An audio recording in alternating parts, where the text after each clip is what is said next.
दुनिया के कई हिस्सों में चल रहे युद्ध का असर अब सीधे ऊर्जा आपूर्ति पर दिख रहा है। प्रधानमंत्री नरेंद्र मोदी ने मन की बात में कहा कि ये क्षेत्र भारत की ऊर्जा जरूरतों का बड़ा केंद्र है। उन्होंने बताया कि इसी कारण वैश्विक स्तर पर पेट्रोल डीजल संकट गहराता नजर आ रहा है।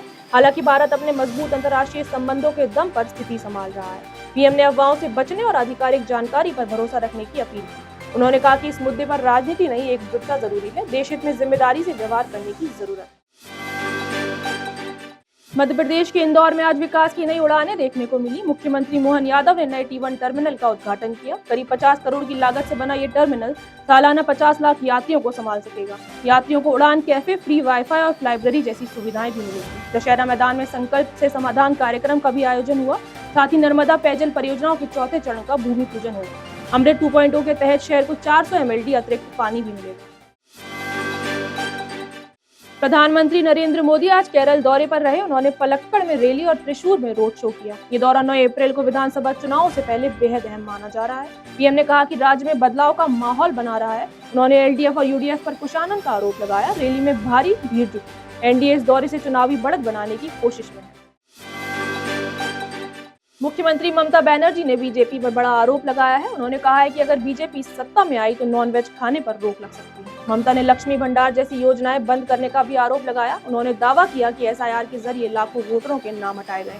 रैली में उन्होंने लोगों से एकजुट होने की अपील भी की। ममता ने कहा कि जनता ही बीजेपी को जवाब देगी। चुनावी माहौल में बयानबाजी तेज हो गई है। प्रधानमंत्री नरेंद्र मोदी ने वैश्विक संकट के बीच देशवासियों से एकजुट रहने की अपील की है। उन्होंने कहा कि पश्चिम एशिया के संघर्ष पर सरकार लगातार नजर बनाए हुए है। सीएम के साथ भी इस विषय पर विस्तृत चर्चा हो चुकी है। पीएम ने शांत मन और धैर्य को भारत की ताकत बताया। उन्होंने कहा कि सरकार की नीति सिर्फ देश हित पर आधारित है। सभी दलों से सहयोग की उम्मीद जताई गई है। केंद्रीय मंत्री जी किशन रेड्डी ने तेल उपलब्धता पर बड़ा बयान दिया है। उन्होंने कहा कि देश में पेट्रोल, डीजल और एलपीजी की कोई कमी नहीं है। साथ ही तेल कंपनियों और डीलरों के साथ समीक्षा बैठक की गई और अफवाहों को पूरी तरह खारिज कर दिया गया है। सरकार सप्लाई चेन को मजबूत बनाए हुए है। साथ ही इलेक्ट्रिक वाहनों को बढ़ावा दिया जा रहा है। ऊर्जा क्षेत्र में आत्मनिर्भरता पर जोर है। चुनाव आयोग ने पश्चिम बंगाल में नई मतदाता सूची जारी की है। ये एसआईआर प्रक्रिया के तहत तीसरी पूरक सूची है। हालांकि शामिल या घटाए गए नामों की संख्या नहीं बताई गई। पहले भी फरवरी और मार्च में सूची अपडेट हो चुकी है। आयोग रोजाना सूची प्रकाशित करने की तैयारी में है। हटाए गए मतदाता अपील कर सकते हैं। इससे चुनावी पारदर्शिता बनाए रखने पर जोर है। समाजवादी पार्टी प्रमुख अखिलेश यादव ने आज दादरी में जनसभा की है। ये रैली 2027 चुनाव को ध्यान में रखकर अहम मानी जा रही है। पार्टी की नजर पश्चिम यूपी की 140 सीटों पर है। अखिलेश ने बीजेपी सरकार की नीतियों पर सवाल उठाए। ये कार्यक्रम सामाजिक एकता का संदेश देने वाला माना जा रहा है। फिलहाल सपा अपनी पकड़ मजबूत करने में जुटी है। रक्षा मंत्री राजनाथ सिंह ने अहम बैठक की अध्यक्षता की। बैठक में पश्चिम एशिया के हालात पर चर्चा हुई। सरकार ने सतर्क और समन्वित रणनीति अपनाने पर जोर दिया।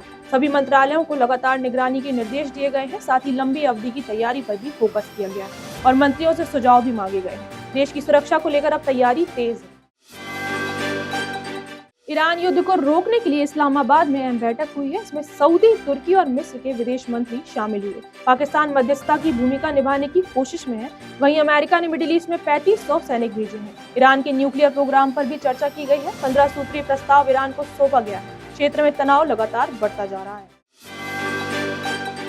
पंजाब के मुख्यमंत्री भगवंत मान ने बड़ा ऐलान किया है। गुरु ग्रंथ साहिब की बेअदबी पर कानून और सख्त होगा। संशोधन के बाद 10 साल से उम्र कैद तक की सजा मिलेगी। 13 अप्रैल को कानून में बदलाव लागू होगा। राज्य सरकार ने जीरो टॉलरेंस नीति अपनाई है। सीएम ने पिछली सरकारों पर लापरवाही का भी आरोप लगाया है। दोषियों को किसी कीमत पर भी नहीं बख्शा जाएगा।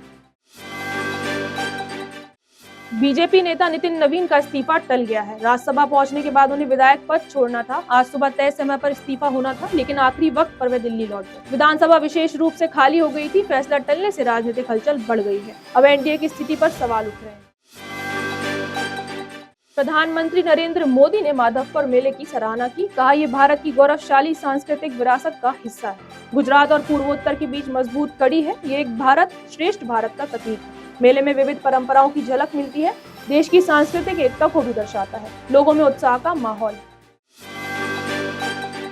विधानसभा चुनावों को लेकर बड़ा फैसला लिया गया है। पुडुचेरी समेत कई राज्यों में एग्जिट पोल पर रोक लगा दी गई है। ये प्रतिबंध 9 अप्रैल से 29 अप्रैल तक लागू रहेगा। मतदान खत्म होने तक न सर्वे और न ही प्रसारण किया जाएगा। इसके उल्लंघन पर 2 साल तक सजा संभव है और जुर्माना भी लगाया जा सकता है। बेंगलुरु में दिल दहला देने वाली घटना सामने आई है। कर्ज से परेशान युवक ने मां और बहन की हत्या कर दी। भांजा और खुद आरोपी गंभीर रूप से घायल है। घटना अनेकल तालुक की है।